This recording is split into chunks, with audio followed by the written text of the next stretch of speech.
Disconnected Brains. That title alone caught my attention.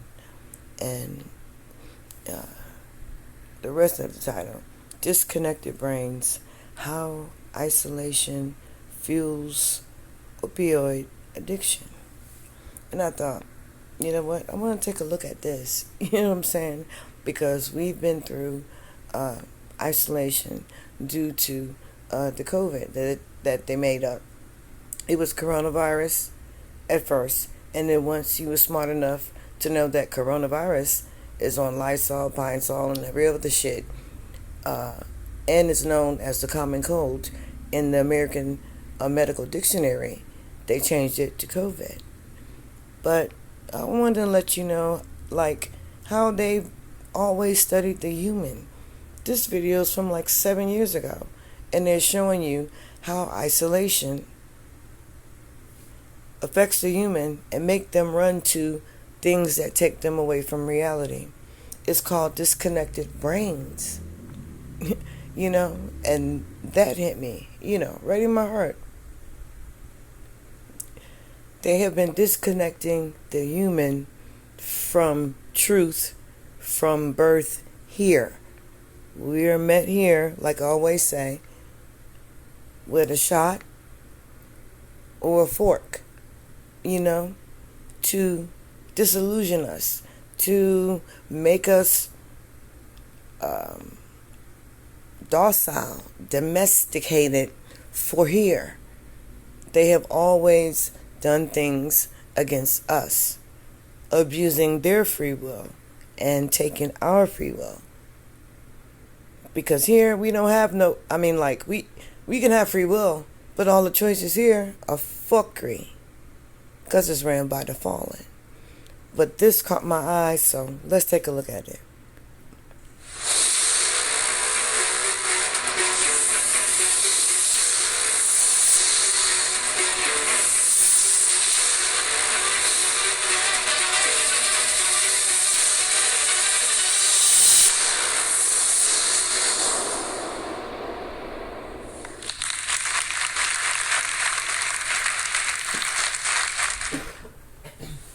What does it mean to be normal? And what does it mean to be sick? First of all, what does it mean to be a boy in a damn wig?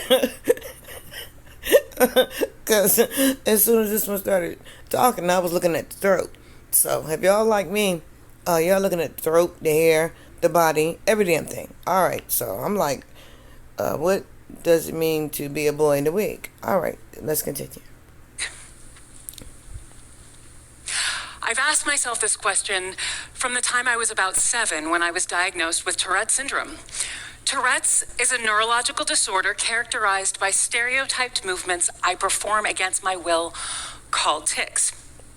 Now, tics are technically involuntary in the sense that they occur without any conscious attention or intention on my part. But there's a funny thing about how I experience tics. They feel more... At 55 years old and think it's too late to invest? Hear me out. For people over 50 who didn't invest 20 years ago. More involuntary than involuntary because I still feel like it's me moving my shoulder, not some external force. Also, I get this uncomfortable sensation called premonitory urge right before tics happen. And excuse the commercials that may pop up, but I'm just recording from the video from TEDx, so they have to have all of that shit in there to promote and get paid. So I'm gonna pass through it as fast as I can. All right. And particularly when I'm trying to resist them. Now, I imagine most of you out there understand what I'm saying, but unless you have Tourette's, you probably think you can't relate. But I bet you can. So let's try a little experiment here and see if I can give you a taste of what my experience feels like. All right, ready? Don't blink. No, really, don't blink. And besides dry eyes, what do you feel? Phantom pressure? Eyelids tingling? I feel like I'm watching this damn drag talk too fucking long about I don't know what the fuck, and can you get to the point of what the video was called about disconnected brains and how isolation speeds up the people running to take drugs to leave reality. That's what the fuck I see, and that's what appeared, and I don't need to blink because that's what's on my mind. Okay, all right. A need? Are you holding your breath? That throat. Uh-huh.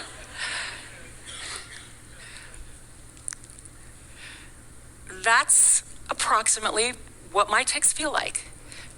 Now, tics and blinking, neurologically speaking, are not the same, but my point is that you don't have to have Tourette's to be able to relate to my experience of my premonitory urges, because your brain can give you similar.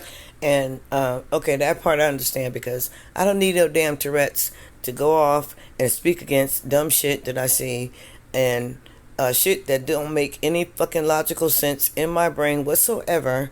And Button has the whole masses overwhelmed, confused, pressured, scared, and terrorized by these fucking things they come up with to take over their brain. And so if they want to call that Tourette's, because I'm going to speak out on it every time I see it, like what the fuck is happening. And that's all I got from that, is that you trying to make up some shit. I don't know. And we can't even listen to this one anyway about what it got called Tourette's, because first of all, what you got is a wig and a damn Adam's apple in the damn throat. So we don't know what the fuck going on with you. Anyway, when is they gonna get to what I want to talk about? The disconnected brain, and right here, the disconnected brains and how isolation fuels opioid addiction. So that's what I'm trying to get to, and this one keep talking about some other extra shit that we don't need to hear or want to hear. I don't. Anyway, let's get to this right here. That's what I'm waiting on. Experiences and feelings. So let's shift the conversation from what it means to be normal versus sick to what it means that a majority of us are both normal and sick. Because in the final analysis, we're all humans whose brains provide for a spectrum of experiences. And everything on that spectrum of human experiences is ultimately produced by brain systems. And all I'm seeing right now, you see that? Neuropsychiatric spectrums. That's how much they have studied us. They have names for shit all the time on how they have studied us coming here, and how, they can fuck us up in adapting, overpowering, or being the superior beings that we are. And they have all types of names for all the shit that they studied, trying to break us down. And like I said, that's why they meet us at the womb with a fucking shot or a fork. Okay? This is all the fuck I'm hearing. All right. That assume a spectrum of different states. So again, what does it mean to be normal?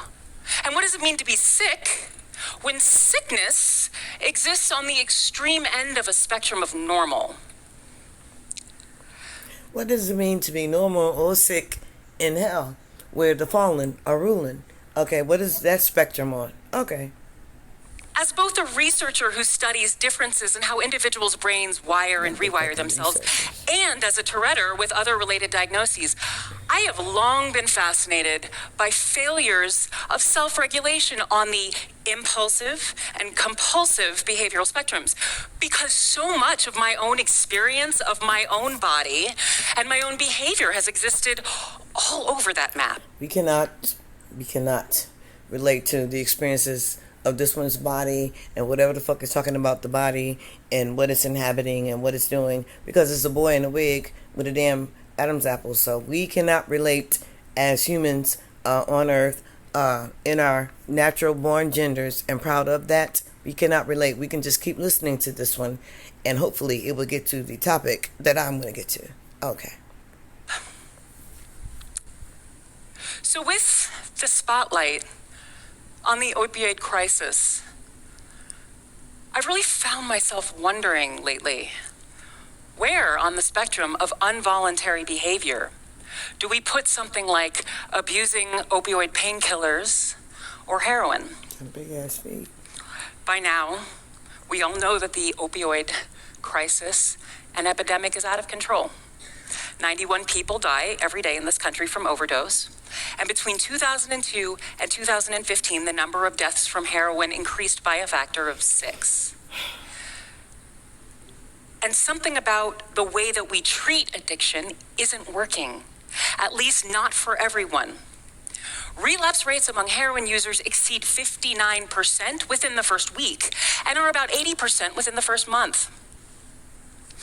It is a fact that people suffer. All I'm hearing is they know how fast the heroin and the opioid, because they want to use technical terms, the opioid addiction affects the beings here. They know how fast it works and how controllable it is and what it does to the body and how it makes the beings here react, because it is a painful addiction.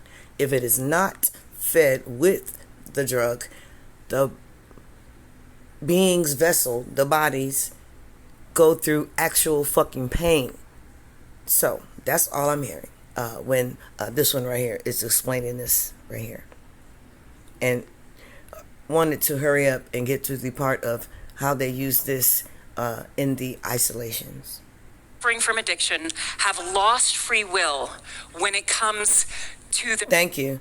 I'm glad this one said lost free will, because that's what I'm exclaiming with these abuse of their scientific crap, with their abuse of we being here, their technology, they're undermining, overdoing all extra shit that is irrelevant to us, but to the corruption of the beings. I want to let you know and let you see what I'm seeing. They know what they're doing. They know the corruption. They know exactly how it affects the beings. And they have little talks like this right here. With drags on them to further let us know what the fuck is going on. But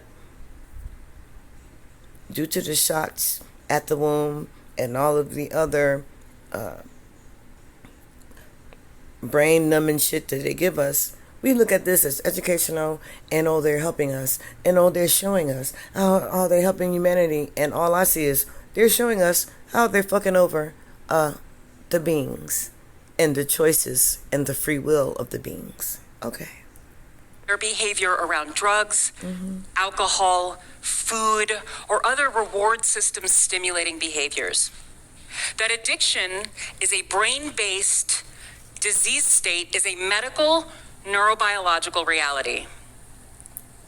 But addiction is a brain state. It's something that they found that will alter the beings from making clear decisions and using their free will. That's all I heard. That's what they got from addiction. And that's what they market here. Everything to be addictive. And they put substances in everything that we consume to be addictive, to alter and block us in every fucking way, because we are superior as we come as these souls that supposed to reign and have free will. We come getting shot up, getting brainwashed, listening to these dumb fucks tell us how they doing it and loving it. But I want us to look at how they break it down, how they know everything the fuck about our bodies, our brains, what to do to fuck up our brains with addictions, with things to addict us with, that is also blockers, blocking us from being what we are. You know what I'm saying? Making clear decisions, taking advantage of their free will and ours, manipulating everything. Because this is their reign. This is where the fallen fell. This is where we're at. This is how they're using their free will I just hope I make that clear to you. Let's continue to listen to this dude right here. Okay. How we relate to that disease. Indeed, how we relate to the concept of disease when it comes to addiction makes an enormous difference for how we treat people with addictions. So we tend to think of pretty much everything we do as entirely voluntary. But it turns out that the brain's default state is really more like a car idling in drive than a car in park. Some of what we think we choose to do is actually things that we have become programmed to do when the brakes are released.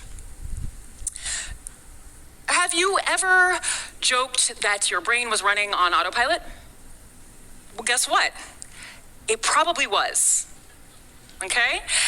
And the brain's autopilot is in a structure called... They know everything, how our brains look inside, what to point to, because this right here is how they fucking up the humans and the autopilots and everything. The striatum. So the striatum detects emotional and sensory motor conditions, and it knows to trigger whatever behavior you have done most often in the past under those same conditions. This was my first digital product. It was an online course and workbook that I sold for $200 back in 2008.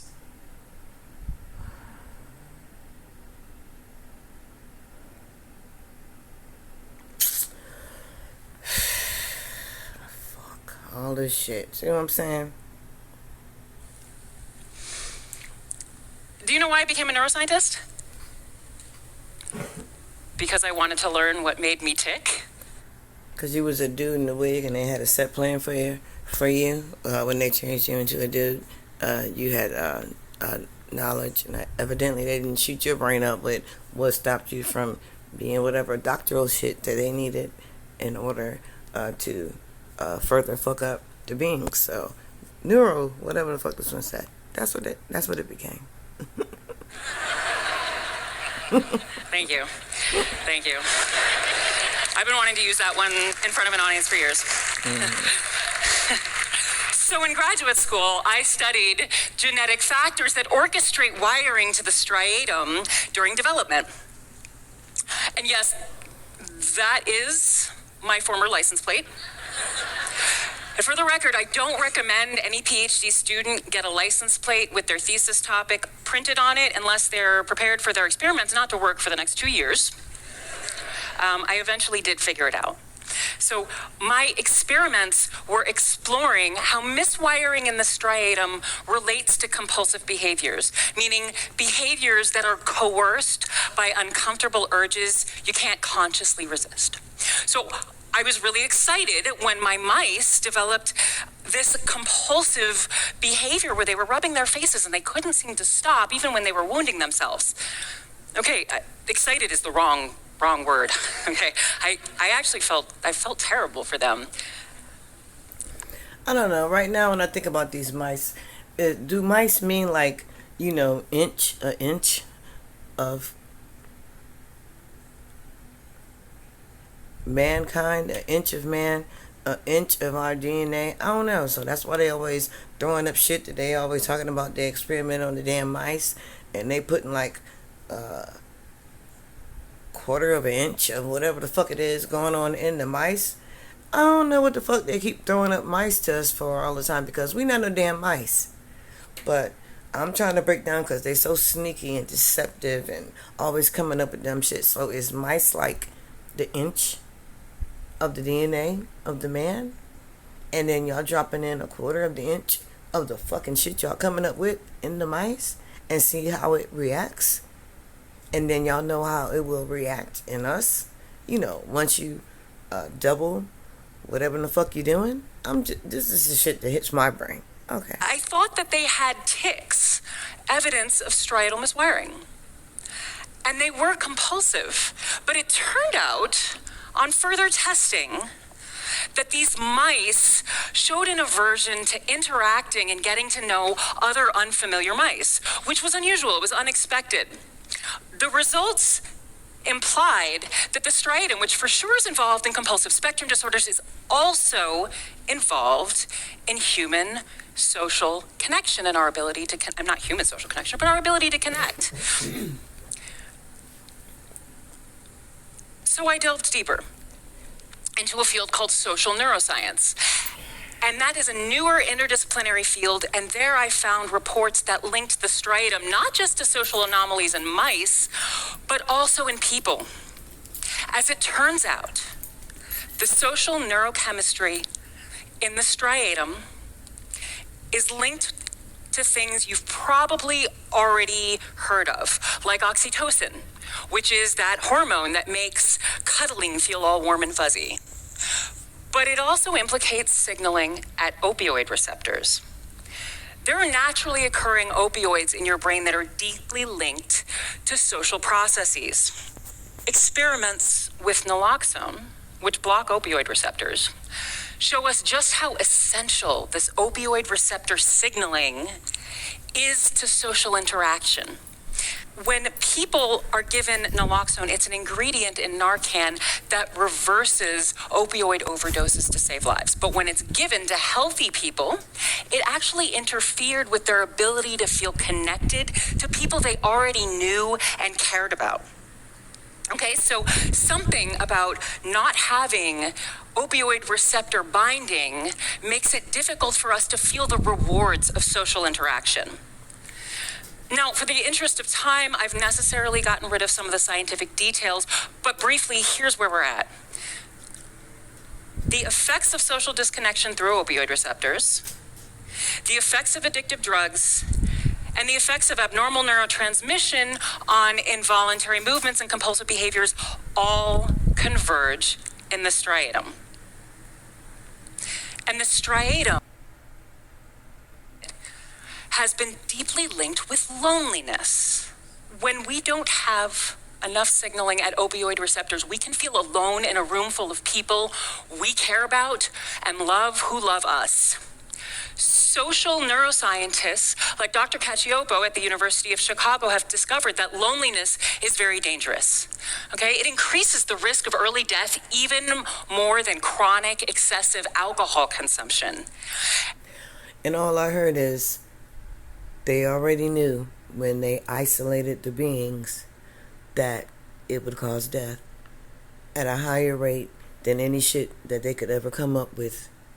Isolation was the highest level of the beings dying because we were never made to be isolated from each other. That's what I got from it. And it predisposes people to entire spectrums of physical and mental illnesses. Think of it like this. When you're at your hungriest... And they knew that when they did that, it would cause mental illness in the beings. Because the beings weren't ready for that. They weren't made for that. Just like they weren't made for winter and cold and all of this shit. They already know what to do to disconnect the brains of the beings. This is what I'm hearing. And I just want to know if you're hearing it too. From this drag man. Pretty much any food tastes amazing.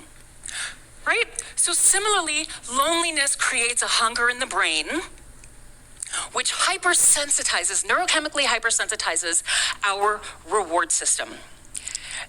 And social isolation acts through receptors for these naturally occurring opioids and other social neurotransmitters to leave the striatum in a state where its response to things that signal reward and pleasure is completely over the top. And in this state of hypersensitivity, our brains signal deep dissatisfaction. We become restless, irritable, and impulsive. And this is all the shit that they call mental illness. Once they cause your brain to malfunction or to go through all of these reactions because the beings was not made for none of this shit. None of this crap that they putting on us. But when they put it on the beings, They know the reaction. They have names for the react is mental illness.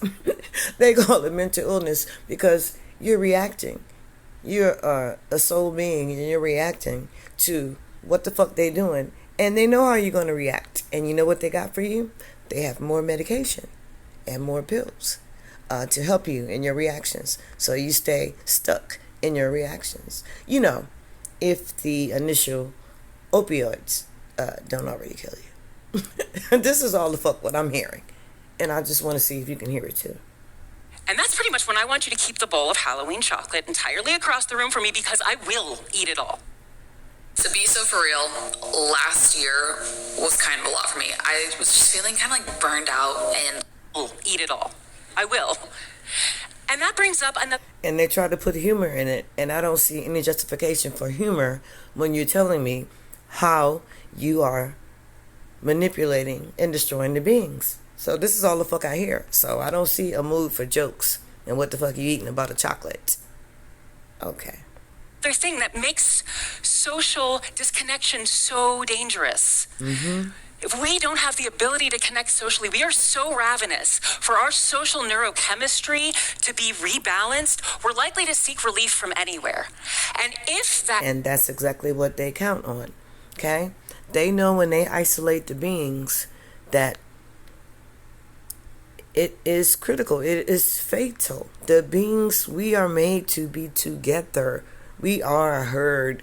We are one. We are made to be together. They knew when they orchestrate isolation, what it would do to the beings. And they're telling us this through their opioid addiction, in which they created and put out on the beings. But letting us know that isolation is the deadliest weapon that they have put forth towards us.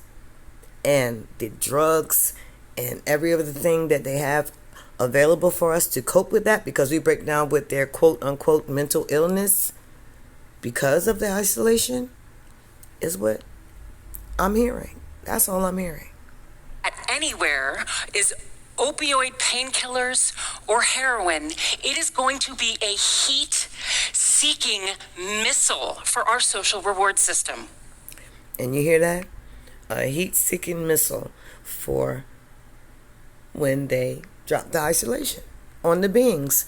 These fuckers know everything they're doing. That's all I hear. They know everything. They have scientifically studied us from microorganisms. You know what I'm saying? Cellular levels. They know what is needed to fuck up us, the superior beings, so that our free will is manipulated, so that they can have the advantage. They regulate, change everything so that we don't have our natural brain functions. You know about that game they call chess? You know what I'm saying? And strategy and war and manipulation. This is what I'm hearing from them. They know us on a cellular microorganism level. They know everything to infiltrate our bodies with, to disorganize us so that we can be disconnected. Brains. And then they came up with COVID and isolated everybody.